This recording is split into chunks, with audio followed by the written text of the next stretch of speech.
SJC No, she's not. She's 13513, Recused. Rosanna Garcia et al., the Executive Office of Housing and Livable Communities.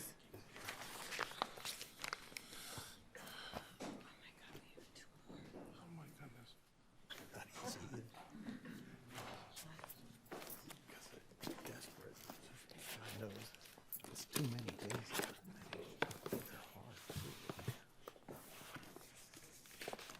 Okay. Attorney Gelfman, whenever you're ready. Good afternoon, Your Honors, and may it please the Court. My name is Ilana Gelfman, and I represent the appellants and cross-appellees, a class of applicants to and participants in the Commonwealth's Emergency Assistance Shelter Program. This appeal addresses the meaning of the Immediate Placement Clause, and I'd like to start with a point on which I think both parties agree, which is that the ultimate goal of the clause is to ensure that actually eligible families aren't relegated to sleeping on sidewalks and in T-stops because in a time of crisis, they lack the third-party verifications to show that they're eligible. But where the parties differ is whether the word families in the clause creates an exception for third-party verifications of identity and family relationships. But the clause itself answers that question. Regardless of word order, a word such as families can't be construed to conflict with its modifying clauses. So consider the phrase children up to age 21. The words up to age 21 are a subsequent modifying clause, just like the clauses here. That doesn't mean that the word children can be construed out of the context of that clause or independently of that clause. In many contexts, children could be construed to mean minors. In the context of a phrase, children up to age 21, clearly it doesn't. The modifying clause impacts the meaning of the word that it modifies. And the same rule is applicable in the Immediate Placement Clause. The word families can't be construed to conflict with the clauses that modify it, and there are two of them. So HLC suggests that the word families must be construed or impliedly construed to mean families that have submitted third-party verifications of family status.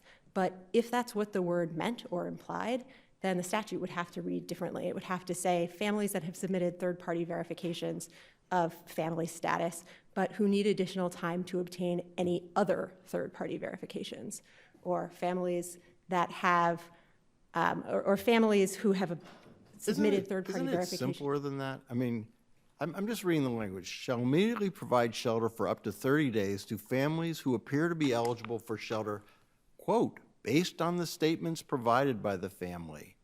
I mean, isn't that what this, I mean, and it's 30 days of shelter, and it's, if they say they're a family and there's any other information there that supports it, isn't that enough? I mean, I just can't, I don't follow the antecedents and the other thing. It just says who appear to be eligible for shelter based on the statements provided by the family.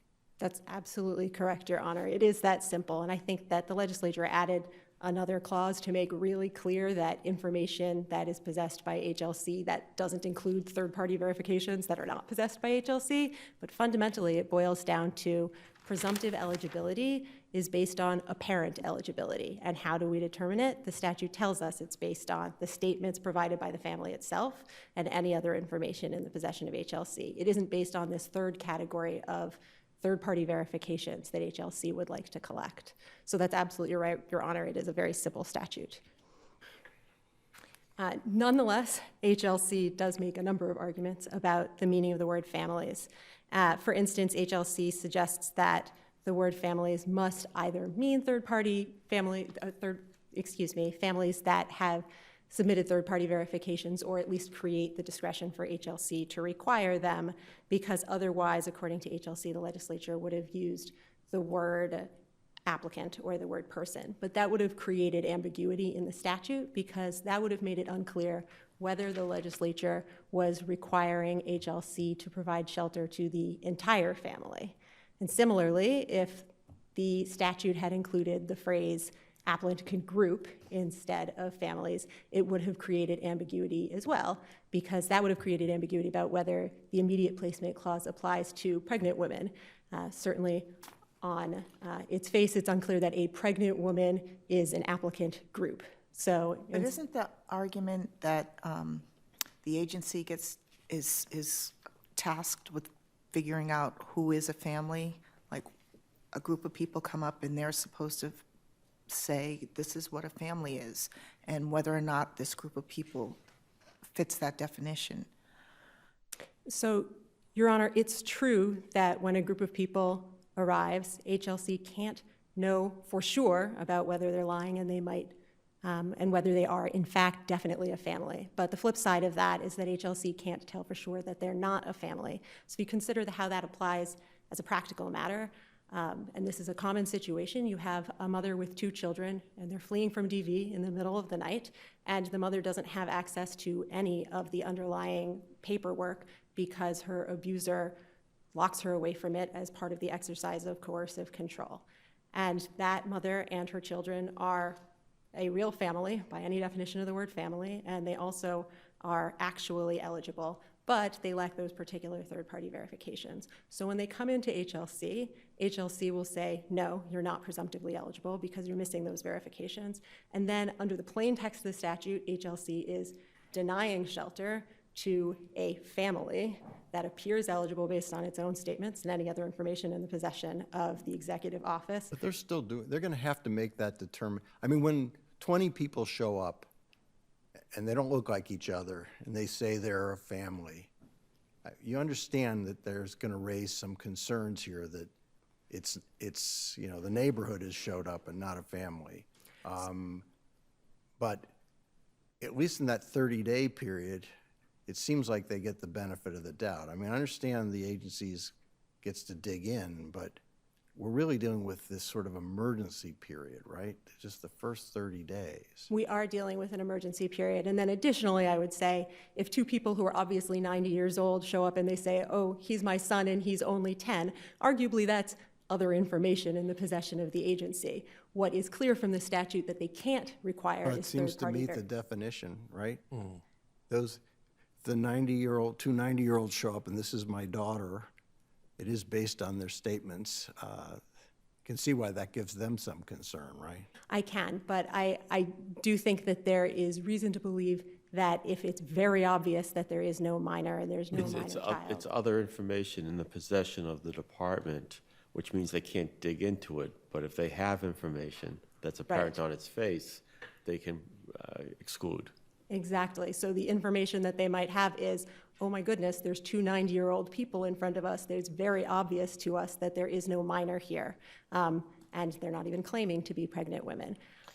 But in other circumstances, HLC might demand third-party verifications, and that's the part that's clearly prohibited. That is a part that doesn't count as other information in the possession of the agency. Obviously, they don't have those. Because in possession of the department means they can't do any digging.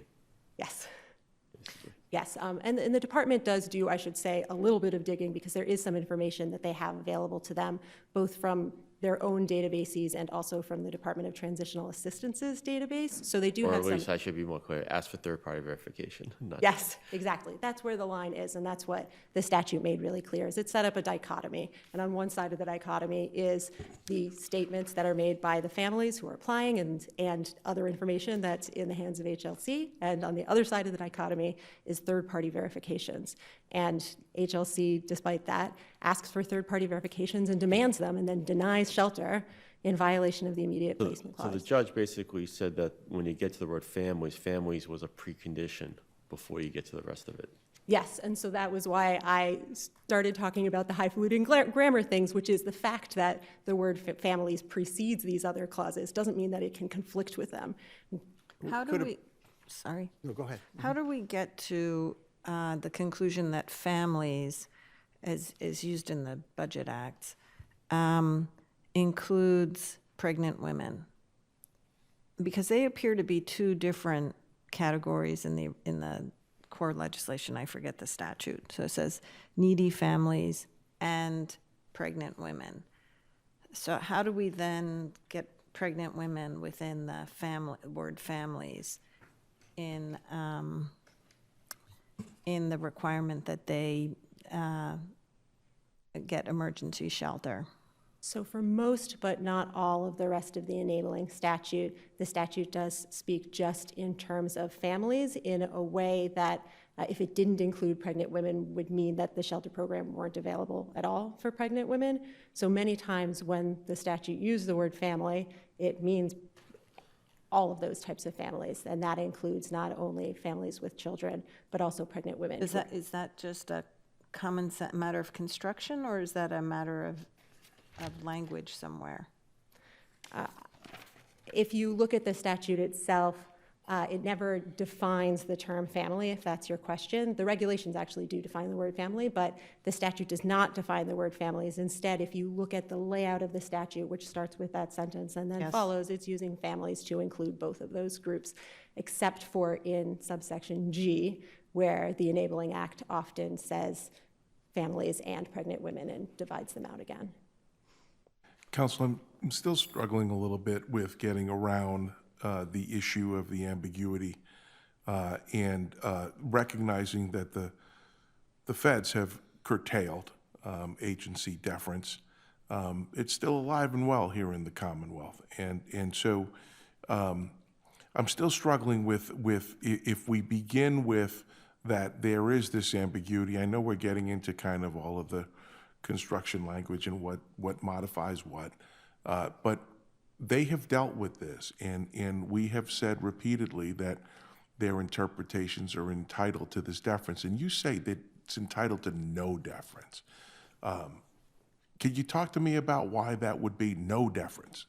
And that's the sort of language that this court has used when it says that the test does not reach step 2. So when a statute is unambiguous, this court has said that agencies deserve no deference, and that's the situation here, because when you imply... But let's see if we disagree with you on that, because we're getting into these hyper-technical what goes with what. But let's say we disagree with you and say that it is ambiguous, and that here's the agency that's charged with implementation and all of the other things, and coupled with the realities of there's only a finite number of money, there's only a finite money to administer all of these. So what do we do with that, assuming we disagree with you that the text of the statute itself is ambiguous? If the court determines that this statute is ambiguous, the proper disposition is to remand the case to the Superior Court, because the Superior Court did not consider and said it was legally irrelevant whether at the time that the statute was enacted, the agency that was then in charge of the shelter system interpreted it differently than HLC does. But this court has rejected that multiple times and said, no, you can't just disregard that, because how we determine agency deference and the appropriate weight to give to an agency interpretation depends on whether the agency was involved in the drafting, depends on whether that interpretation is contemporaneous with the enactment of the statute, and whether the interpretation has been consistent throughout. And the parties stipulated that, in fact, we disagreed about whether or not the Department of Transitional Assistance, which then was in charge of the shelter program, interpreted this statute in the same way that HLC does. But because we both thought, oh, this statute is unambiguous, let's get an answer without going through all of this discovery and probably an evidentiary hearing, we asked the court, can you determine it based on the number of facts that we've stipulated? So if you think that the statute is ambiguous, based on the record of stipulated facts, and the proper response would be to remand it to the Superior Court, where the parties have agreed that we would engage in limited discovery about that issue, and then either engage in a second round of summary judgment briefing or an evidentiary hearing. Because it seems to me that you're both saying it's unambiguous, Yes, but arriving to two very different conclusions, which seems to suggest that it's ambiguous. I don't think so, Your Honor. I think there's actually a lot of case law in which this court says, no, the fact that there are two opinions doesn't mean that they're both reasonably right. Your Honors, I do just want to touch on one other issue, because obviously the briefs have lots of information about the grammar rules and about the meaning of the word families. But I did want to touch on one issue at the end of HLC's reply brief, which is its suggestion that line items should be construed as if they are renegotiated, reinterpreted. The research is done about them each year so that they're interpreted as completely new statutes every year. And the reason I want to talk about it is because I think that that approach both is novel but would also do serious damage to the budgeting process. If you look at the way the budget actually works, for instance, the shelter line item, most years the entire thing is either the same every year or one provision has been added or one provision has been deleted. It's a lot more like an amendment process than a process of renegotiating every year. And the difficulty particularly is that HLC asked this court to assume that each year when the legislature enacts the line items and the provisions, and there are 900 pages of the budget, it looks at the regulations relating to all of those line items and all of those provisions and determines, oh, is this consistent? And if not, it changes the statute. But that's just not happening. And to require that of the legislature would make the budgeting process unworkable. Again, the budget is already 900 pages long, and as you know, the legislature is already late on it most years, so I urge your honors not to adopt the presumption that's been suggested by HLC, because I do not think it would lead to a workable budgeting process, and I also don't think it would lead to interpretations that are geared at arriving at the legislative intent. Your honors, if you have no further questions, we rest on our briefs. Okay, thank you very much. Attorney Parr.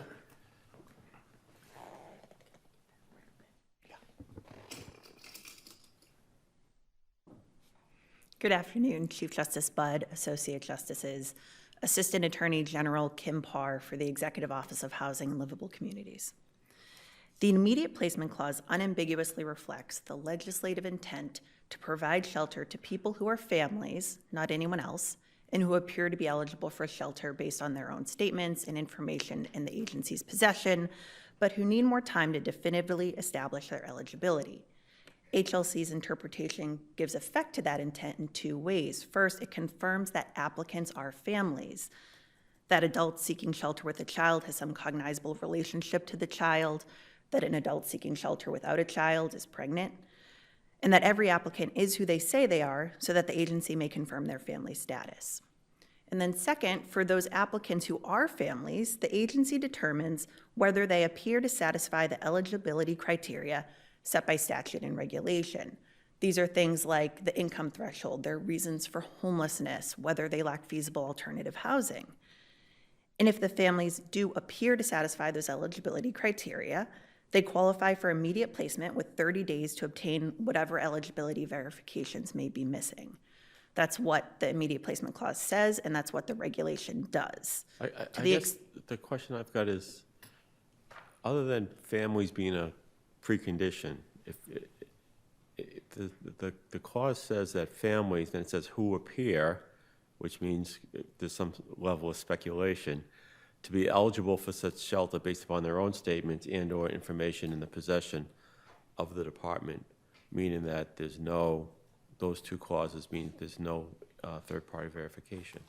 And your position is it does require third-party verification for eligibility, because the point of it is presumptive eligibility.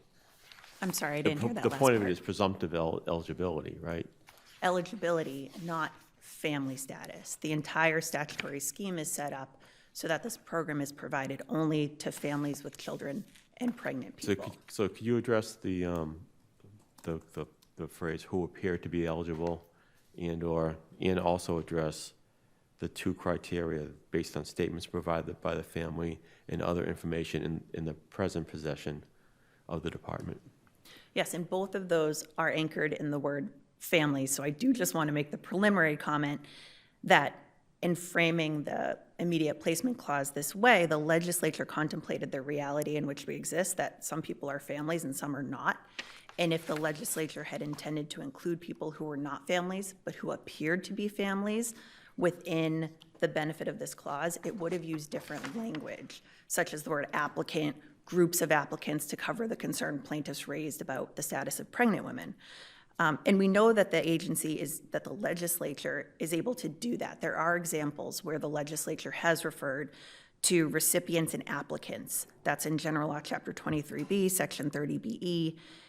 And that actually requires the agency to notify recipients and applicants of the circumstances when third-party affidavits may be used to satisfy verification requirements. I think the question is, why is it that this provision does not allow, even if it's a threshold determination as to whether the group of people constitutes a family, it appears from this language that the verification of that can come from that group of people alone. Why is that not what this language means? Why is it that determining, what language are you relying on to say that if you're determining whether the group is a family, that requires different proof other than your own regulation? Yes, thank you, Your Honor. We point to the structure of the statute. So families is addressing the universe of people who may be eligible for shelter, and then the clauses who appear to be eligible based on their statements and information in the possession of the department, but who need additional time to obtain any third-party verifications, is further narrowing that pool of families. But then we go back down later to the language that says, provided further, ... and shall accept verifications from a family whenever reasonable. So why doesn't that also allow family verification for the fact of being a family? That still contemplates that there will be a family and not some other type of group. So it still reiterates that threshold requirement that the legislature contemplates throughout the EA statute and the line item, that this program is meant for families with children and pregnant people. But it's not just with families with children. It's families in crisis. So I'm still trying to figure out how is it that this threshold gating requirement, how do you justify the potential harm that might happen to otherwise vulnerable families who find themselves in crisis? Based on the plain language of the immediate clause, I think we see a legislative intent to recognize that crisis and that difficulty for people who are actually families and to loosen the requirements. But if there's any ambiguity, as you had suggested in the previous conversation, then the reason for requiring identity in family relationships is well supported by HLC's concerns around safety. So this is a program that does bring eligible recipients into close proximity to each other. It's providing physical shelter space so that adults and children who apply together are put into a shelter unit together. And they're put in close proximity to other adults and children that they don't know, often under the same roof in a congregate shelter. I mean, I think we could say safely that you both have great policy arguments, frankly, and you both are operating under limited budgets and in a housing crisis. So I don't know which way the policy cuts, actually, on this. I think if we get to ambiguity, it's deference owed to the policy judgments as made by the agency, even if the court would reach a different decision. Right, if we get to ambiguity, you're right. This still speaks to But I why. don't even get, so they state, you're concerned that a group of people will state that they're a family even though they're not, which will create a safety issue. But I take it you're going to be unwilling to say, oh, this is my family with a bunch of people you don't know, because, I mean. We don't know that, Your Honor. The agency can't make that assumption. The agency can't be expected to tell its frontline workers who are often on the phone taking these applications, based on what my own lived experience, I'm going to guess whether or not I can trust these folks are an actual family because they kind of look alike. What if you don't look like your child? What Justice Gaziano asked you earlier, okay, so the statements, they state they're a family, but there's some objective issues here that suggest they may not be. Then you are making a determination without requiring them to produce paperwork, which, as Justice George points out, these are families in crisis, often running out of their house with nothing. I couldn't find my kids' birth certificates if my life depended on it. I mean, so how do you do that?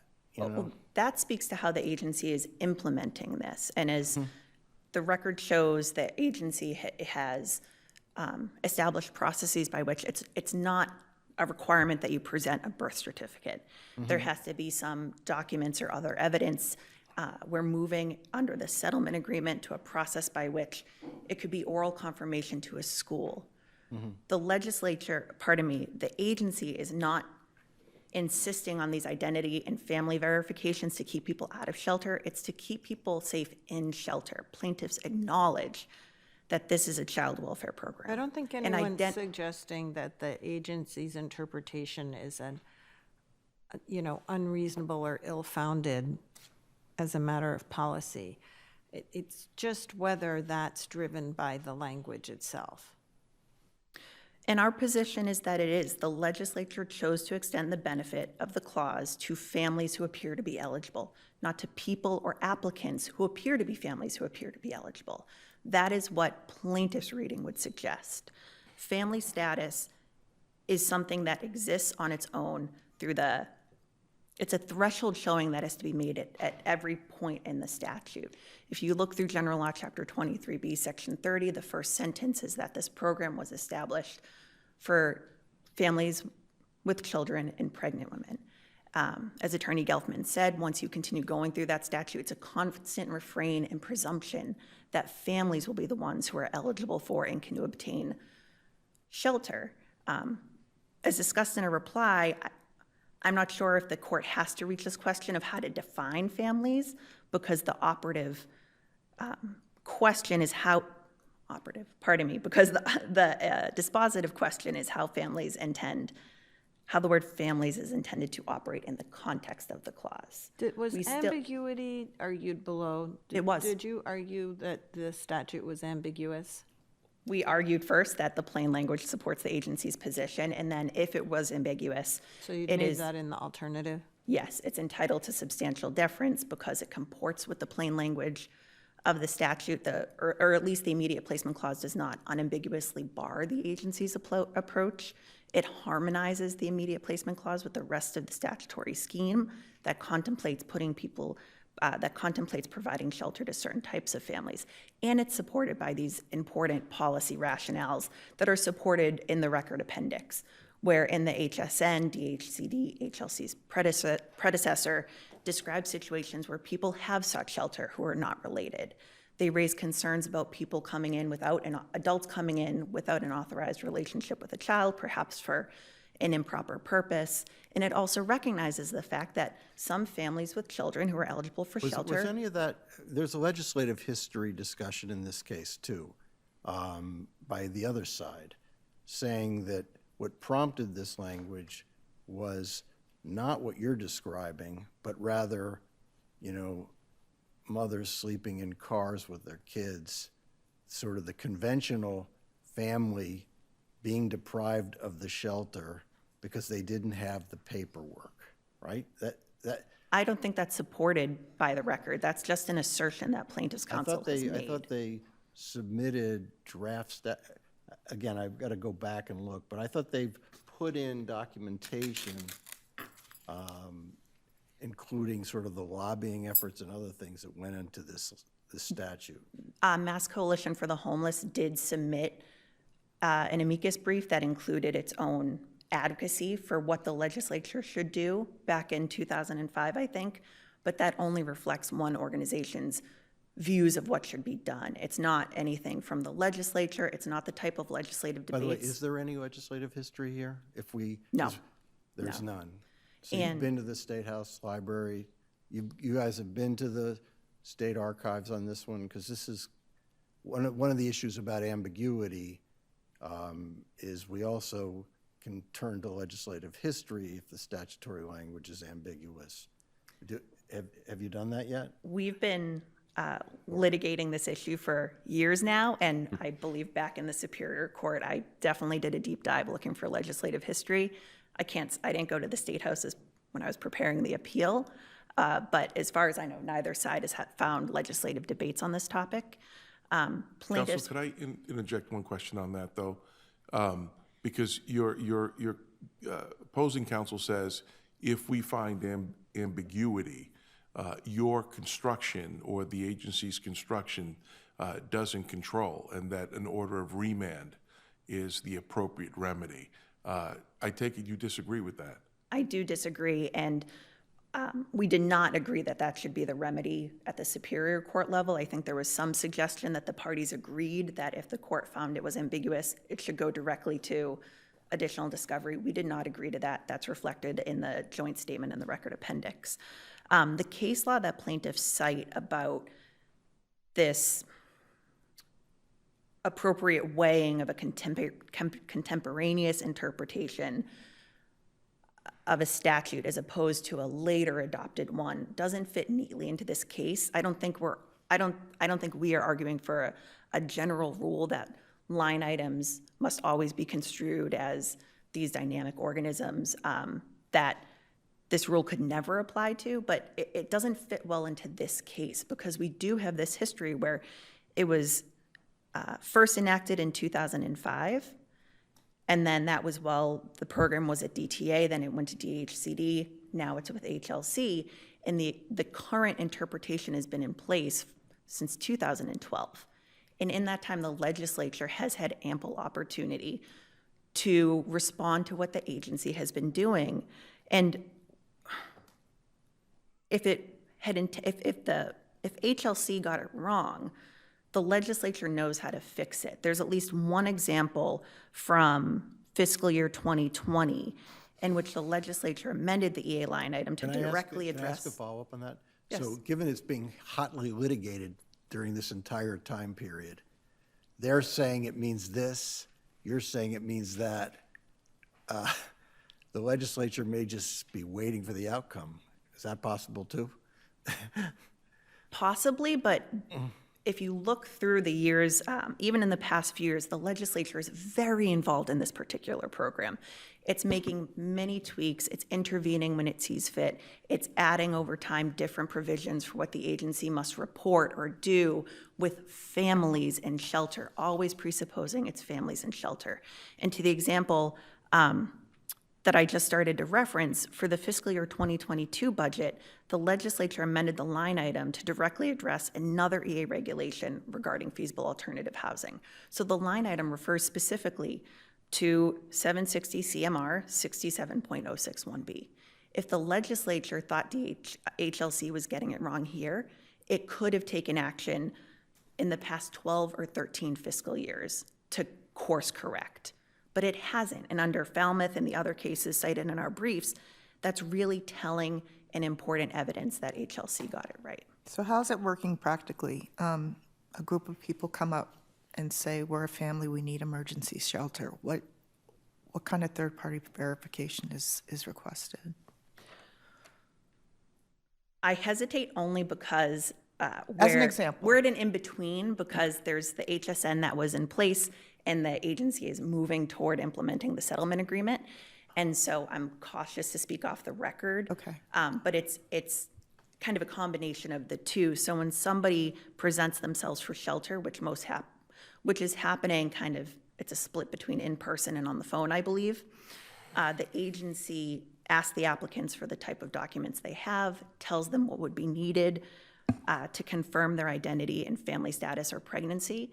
On identity of a adult, they require a photo ID, and there's examples of all sorts of things in the record. It could be your license, it could be a firearm identification But what card. about relationship between two people? And it's not Relationship between two people, they do look for birth certificates or even medical records under the settlement agreement. The agency will start making phone calls to places like a school or a doctor, reliable third-party contacts who know this family and can say, oh yes, I know Jane Doe is Jimmy's mother, I can send you that information. I'm just confused now.